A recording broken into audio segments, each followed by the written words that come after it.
ভাবুন তো, আপনার বাসায় প্রতিদিন পানি আসে, হঠাৎ একদিন পুরো পাড়া জুড়ে কল খুললেই শুধু কঙ্কালের মতো শব্দ হয়, কিন্তু পানি এক ফোঁটাও নেই। আপনি কি জানেন এর পেছনে এক ভয়ঙ্কর রহস্য লুকিয়ে আছে? অনেক দিন আগের কথা, এক ছোট্ট শহরে হঠাৎ করেই কলের পানি বন্ধ হয়ে যায়। প্রথমে মানুষ ভেবেছিল হয়তো সরকারি লাইনে সমস্যা হয়েছে, কিন্তু আশ্চর্যের বিষয়, সরকারি অফিস বলল, আমরা তো লাইন বন্ধই করিনি। প্রতিদিন লোকেরা কল ঘুরাতো, কিন্তু শুধু একটা অদ্ভুত শোঁ শব্দ হতো। মনে হতো নিচ থেকে কেউ যেন ফিসফিস করছে। একদিন পাড়ার এক বৃদ্ধ লোক বলল, এটা কিন্তু সাধারণ সমস্যা না, আমাদের শহরের নিচে অনেক আগে একটা কুয়া ছিল, যেখানে এক নারী রহস্যজনকভাবে মারা গিয়েছিল। তারপর থেকেই পানি বারবার শুকিয়ে যায়।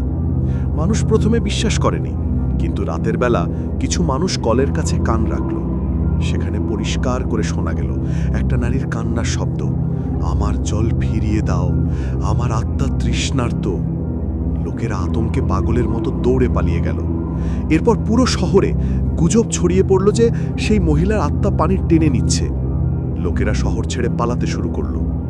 শেষে কর্তৃপক্ষ মাটির নিচে খনন কাজ শুরু করল। আর তখনই আবিষ্কার হলো, সত্যি একটা পুরনো কুয়া আছে, যেটা বন্ধ করে দেয়া হয়েছিল। আর সেই কুয়ার ভেতর মাটির নিচে পাওয়া গেল একটা ভয়ঙ্কর জিনিস, একটা শুকনো কঙ্কাল, যার দুই হাতে এখনো লোহার চেইন বাঁধা ছিল। লোকেরা বুঝল, আসলে সেই নারীকে জীবন্ত অবস্থায় কুয়ায় ফেলে দেয়া হয়েছিল, আর তার অভিশাপের কারণেই শহরের কল থেকে পানি শুকিয়ে যাচ্ছিল।